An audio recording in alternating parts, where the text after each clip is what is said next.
Саламаттыкты сактоо министрлиги Чүй облустук милициясынын башчысы Самат Курманкуловдун даарылануусуна 1 миллион 298 миң сом бөлөт.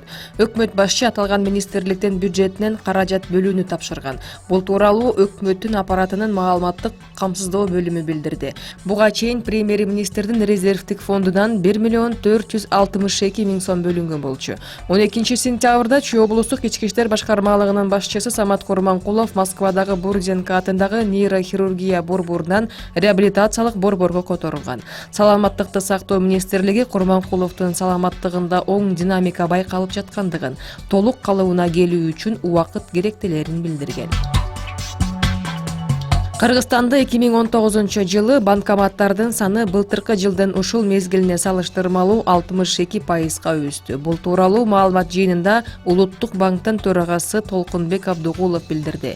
Анын айтуусунда президенттин 2019 жылды региондорду өнүктүрүү жана санариптештирүү жылы деп жарыялоо жөнүндө жарлыгынын талаптарын аткаруунун алкагында өлкөнүн региондорунда финансы кызмат көрсөтүүлөрүн санариптештирүү жана банк жабдууларын орнотуу боюнча иштер Улуттук банктын төрагасы кошумчалагандай, өлкөнүн алыскы райондорунда жайгашкан конуштарды накталай акча менен камсыз кылуу максатында көчмө кассаларды уюштуруу долбоору ишке киргизилген.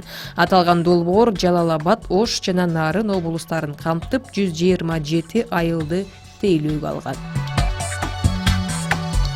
Бишкекте карызга акча берген Акчамат деген автоматтар пайда болду. Бул тууралуу Facebook колдонуучусу Искен Афеджанов жазып чыкты.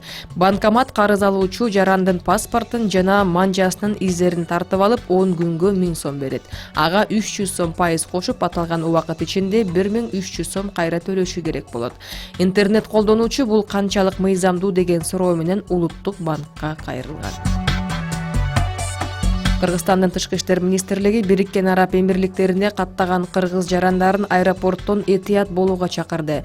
Мекеменин расмий сайтында жарыяланган маалыматка караганда, Дубайдын аэропортунда соңку кездери бул өлкөдө тыюу салынган дары-дармекти, тактап айтканда маңзат аралашкан лирика деген препаратты мыйзамсыз алып кирүү фактыларына байланыштуу кыргызстандыктар колго түшкөн учурлар көбөйүп жаткандыгын билдирүүдө. Аэропорттун коопсуздук кызматына жана бажычыларга кармалган кыргыз жарандарынын саны көбөйүп жаткандыгына өзгөчө көңүл бурабыз.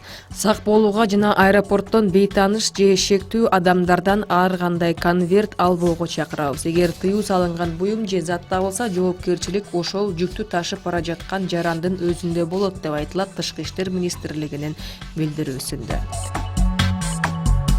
Борбор калаада 2 автоунаа кагышып, анын бири күйүп кетти. Окуянын видеосу Telegram каналына жайгаштырылган. Кырсык Дэн Сяопин проспектиси менен Фучик көчөсүнүн кесилишинде орун алган.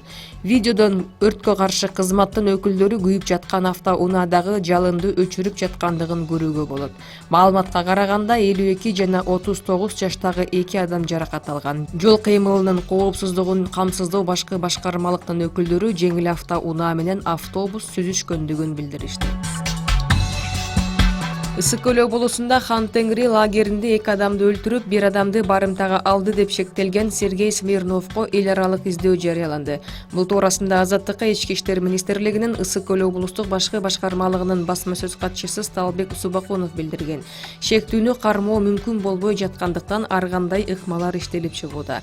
Анын ичинде башка мамлекетке өтүп кетүүсү мүмкүн деген дагы версиянын негизинде Ысык-Көл облустук ички иштер башкармалыгы тарабынан Смирновго эл аралык издөө жарыяланды деп билдирди Усубакунов. Июль айында Хан Тенгри Альп лагеринде Сергей Смирнов аттуу адам 2 адамды атып өлтүрүп, үчүнчүсүнө бычак сайып, аялды барымтага алып качып кеткен. Эртеси күнү шектүү барымтага алган аялды бошоткон. Бул окуя боюнча кылмыш иши козголуп, тергөө уланууда.